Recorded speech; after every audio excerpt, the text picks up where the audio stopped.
Newsfirst, Newsline Prime with Faraz Ali. And a very good evening to you. This is Newsline Prime, live as always from the Newsfirst studios in Dawson Street in Colombo. And this evening, which is absolutely wonderful evening here in Colombo, we've got a rather impressive guest, as they all are indeed. This one is the former ambassador to the Republic of Yugoslavia, Hungary, and also Singapore, and former Chairman Bank of Ceylon.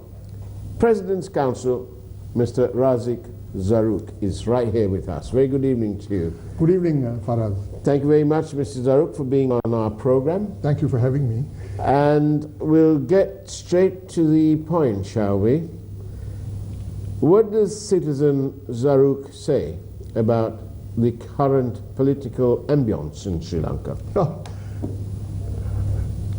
I'm glad you asked me the question as a citizen, not as a lawyer. No, that's why I pointedly said, Yeah. I'd want to know your perspective. I believe it's a bit of, I can see a lot of turbulence arising out of the confusion caused by an erratic, hurriedly done piece of legislature called the 19th Amendment, which has left a lot of ambiguity, and as a result, there is some confusion, and I believe that can be solved only by going back to the people and asking them to exercise the franchise. That is my view as Citizen Zarook. As the former ambassador to 3 countries, Yugoslavia, Hungary, and then Singapore,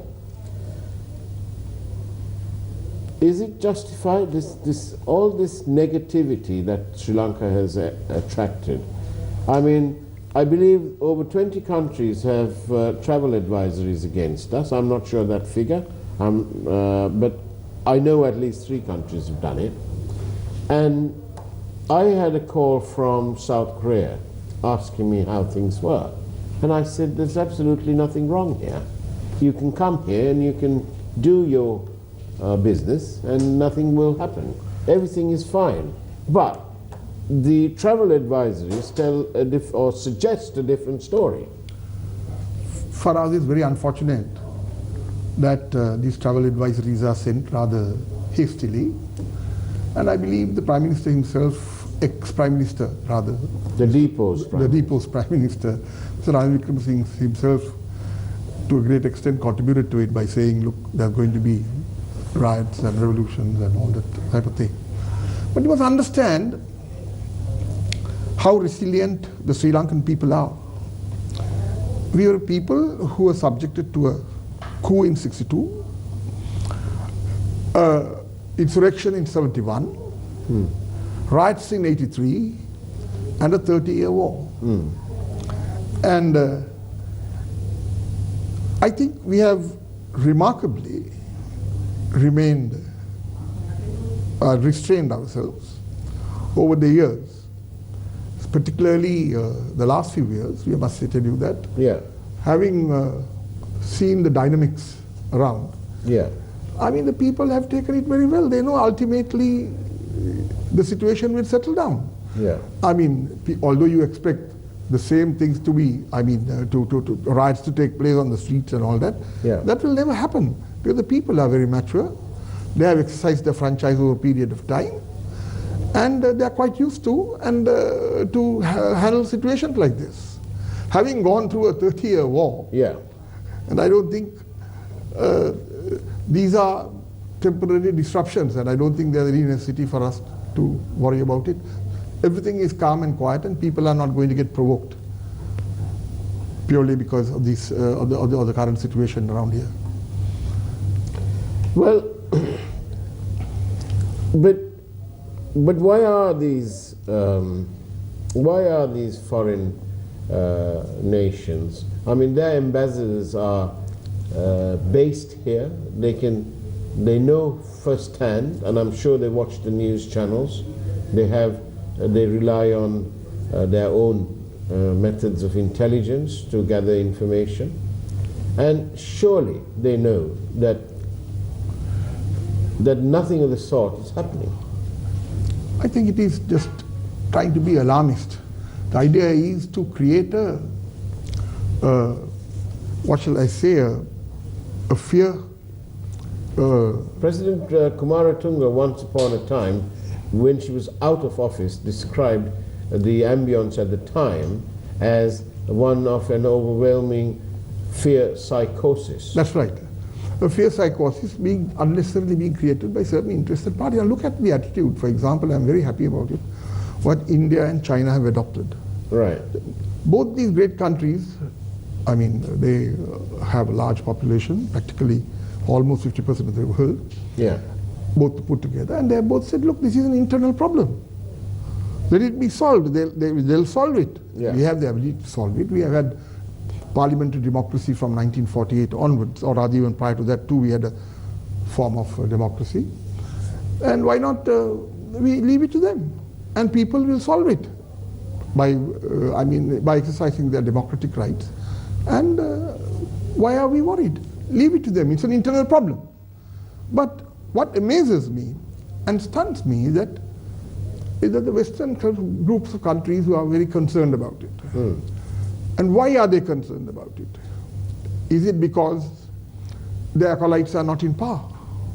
Or is it that they want to clear this fear syndrome? Purely because, look,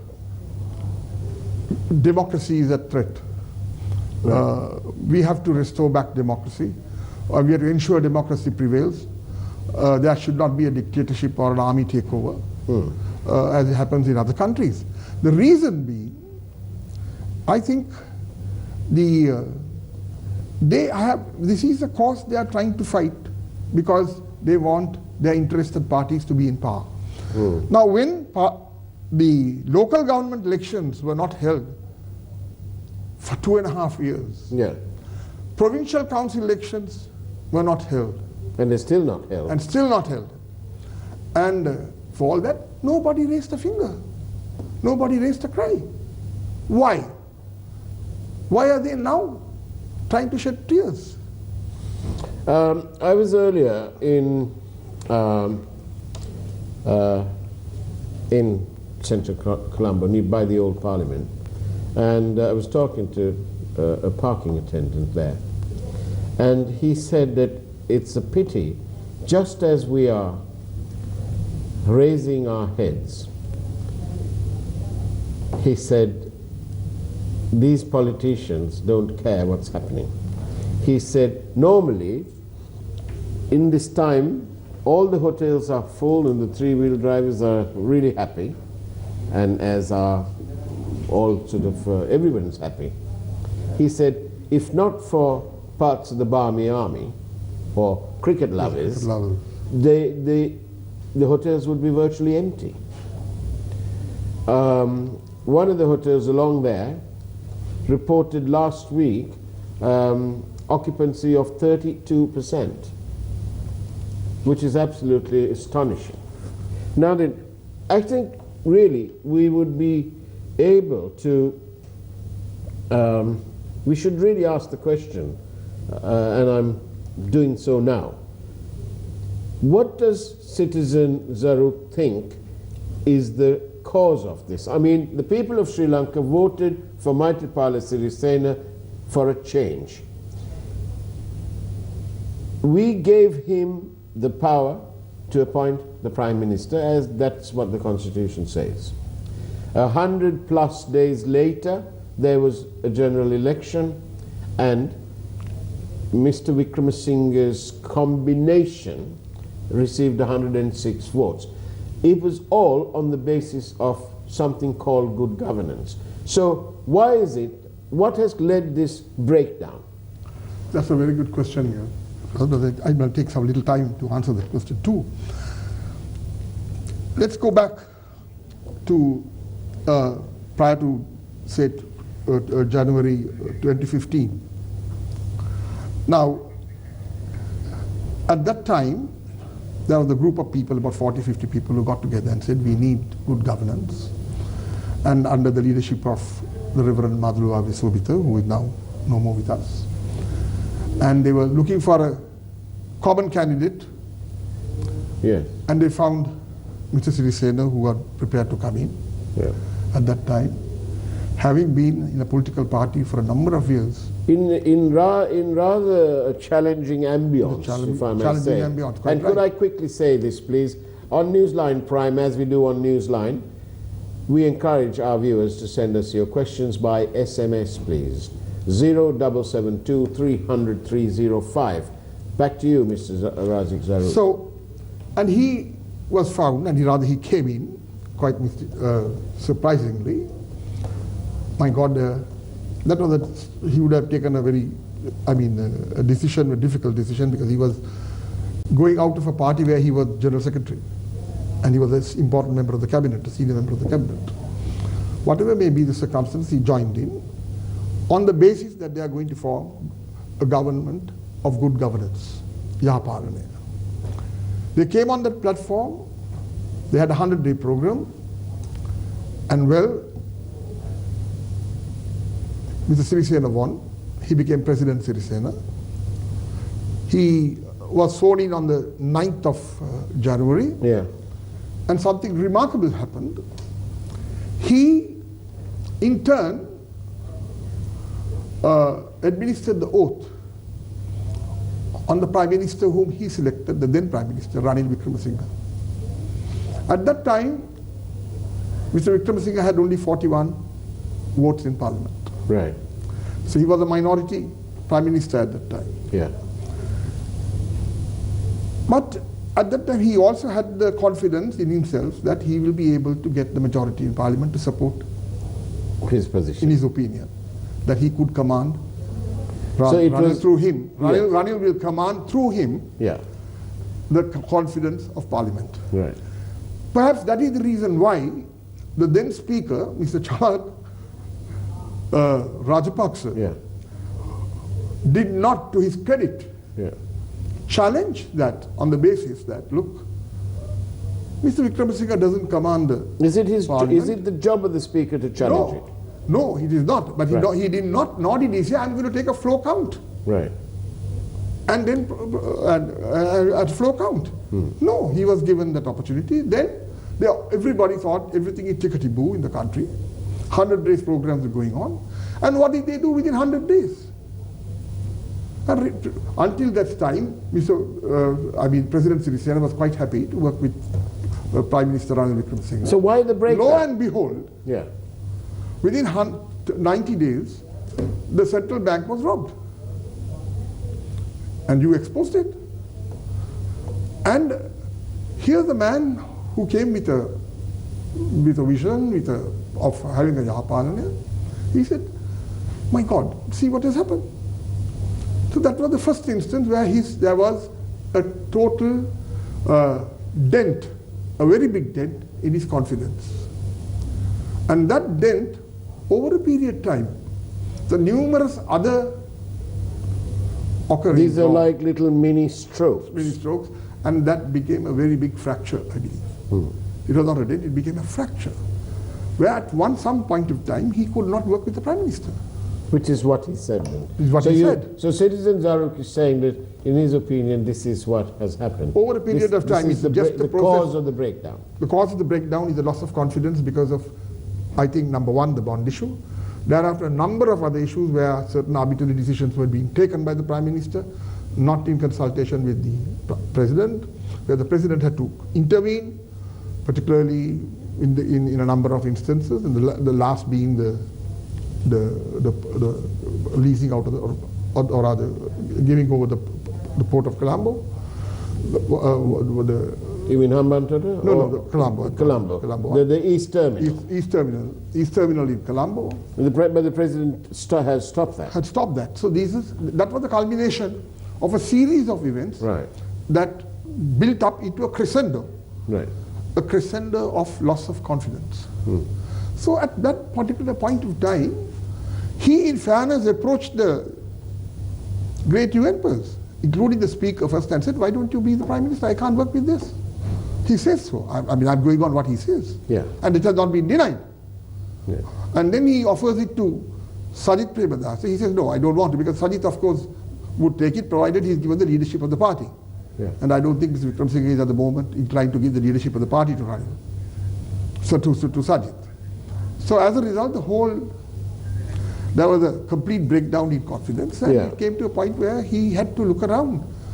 And then there were others who were promoting and said, why not? The man who has it, let's get together.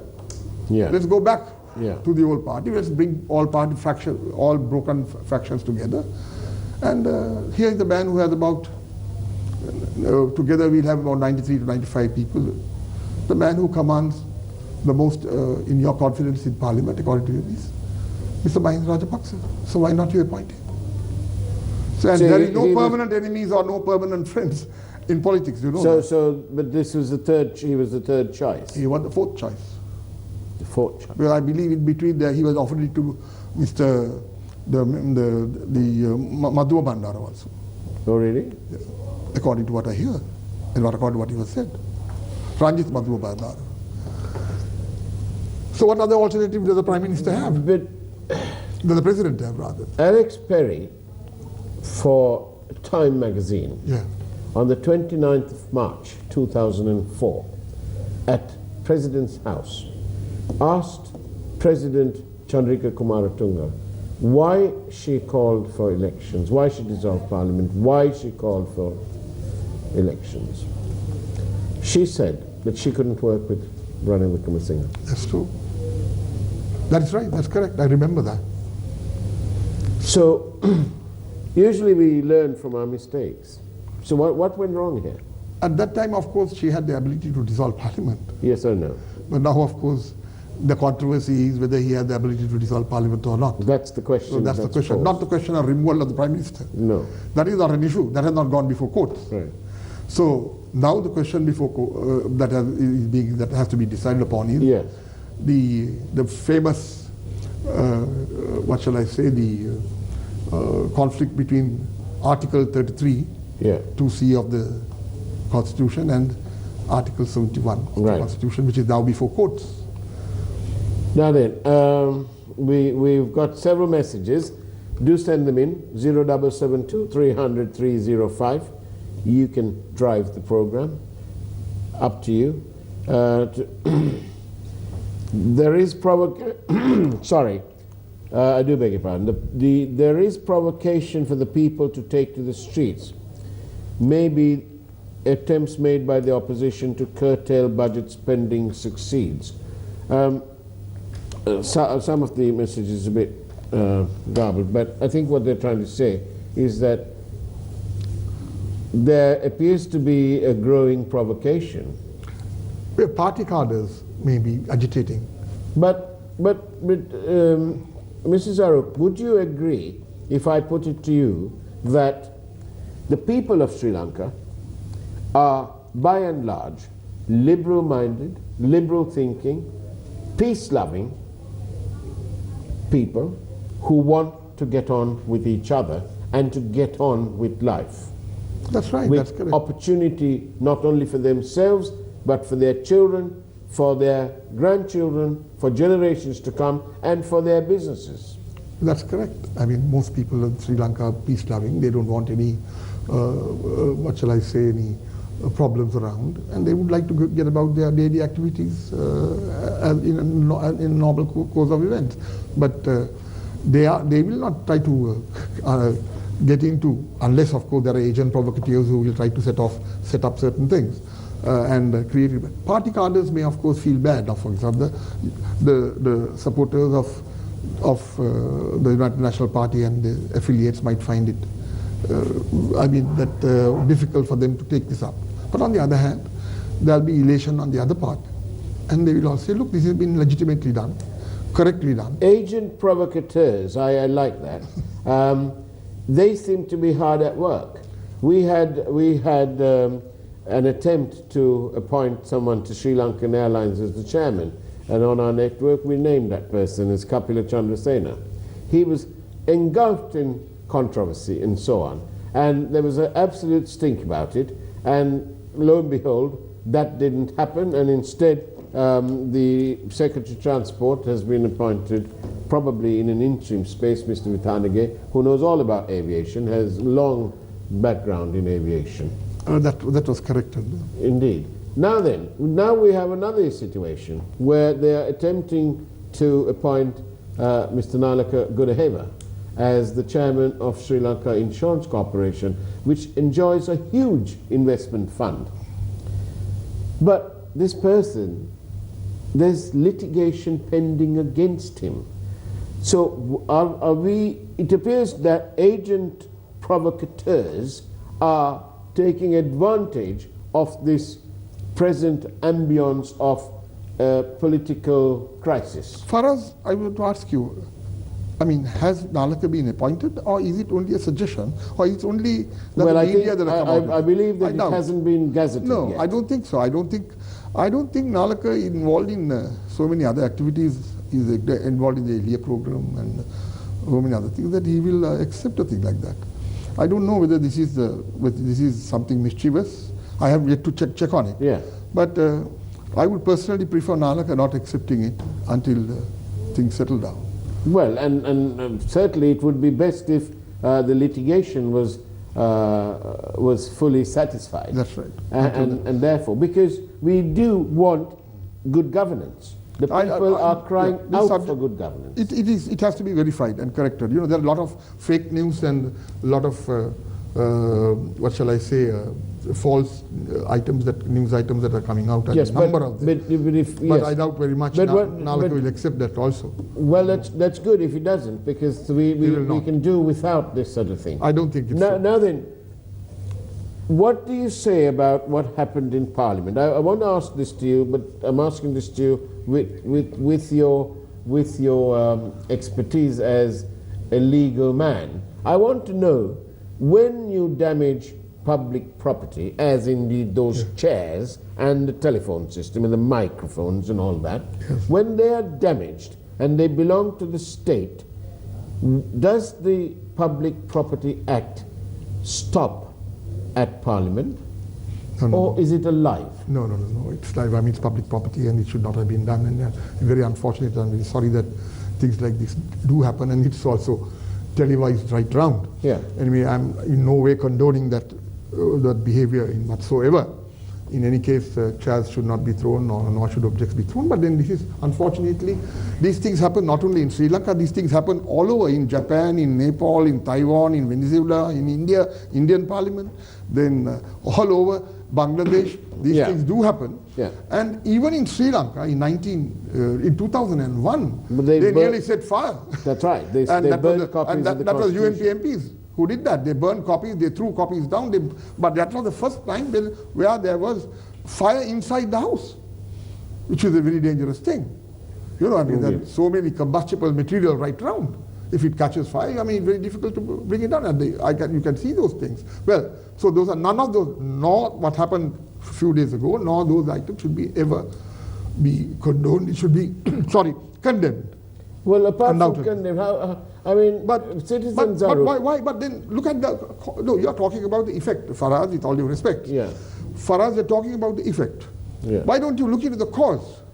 That's the whole cause is a breakdown in the solemn undertaking that they gave us. They gave us assurances and undertakings to give us good governance. This is not How good can governance. you, now when there can't be good governance, because there should be an impartial speaker. And I'm sorry to say that my good friend, and whom I know and who has a lot of respect, Sajai Surya, should have followed the procedure. That's exactly what the president himself says. Follow the procedure.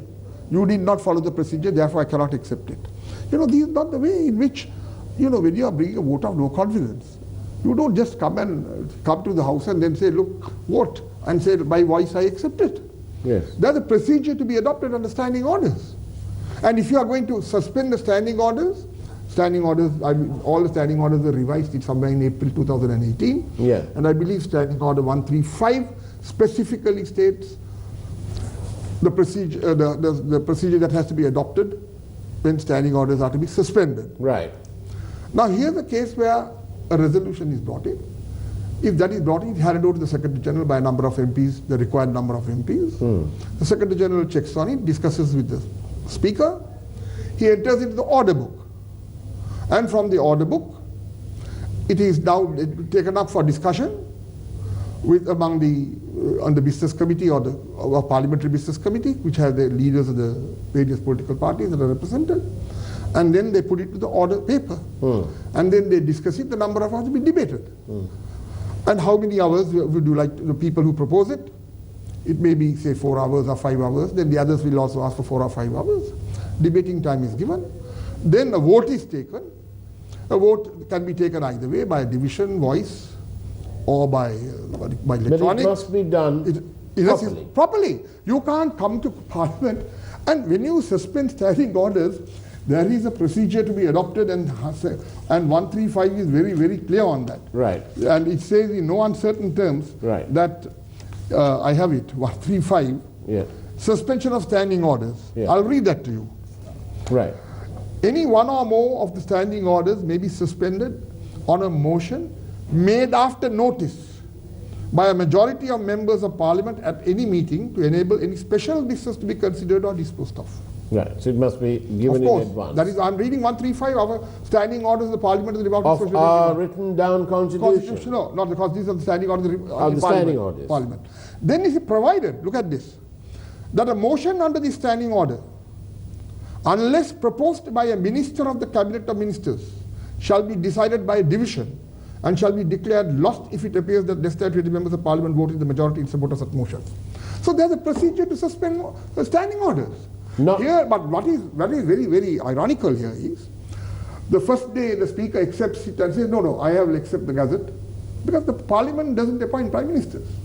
Nor does it remove Prime Ministers. And nor does the Speaker. It could only, nor does the Speaker. When I said Parliament, I include the Speaker. Nor does it. What the Parliament does is only they could pass a vote of no confidence on the Prime Minister and the government. Then it's up to the Prime Minister to resign if he has some, say, if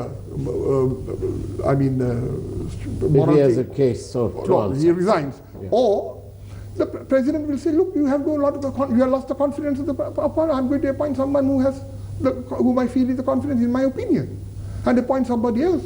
And when the Prime Minister resigns, the Cabinet also resigns, goes off. So now that should have been done.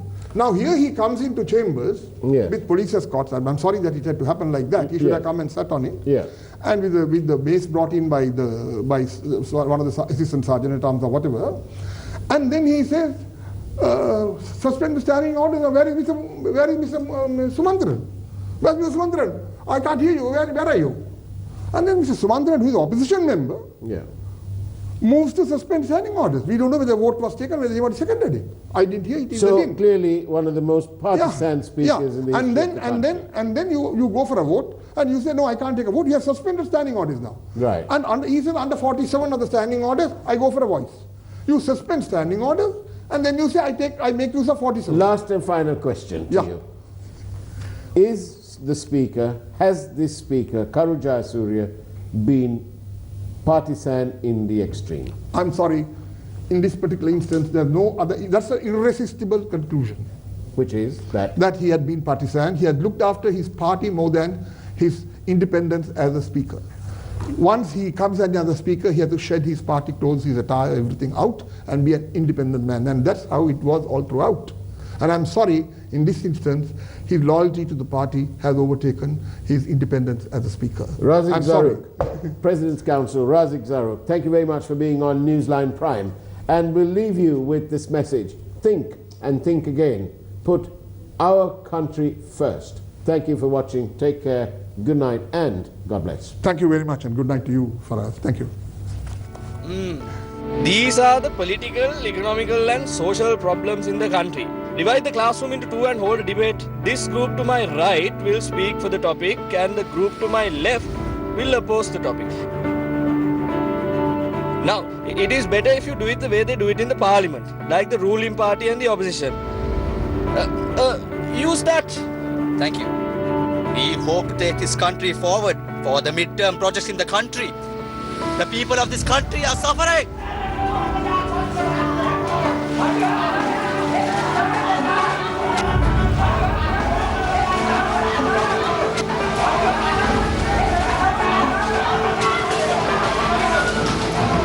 Stop! I did not ask you to debate like how they would in parliament to start a fight. It was to build this country. think. Never vote them into parliament again. Our future and our children's future depends on it.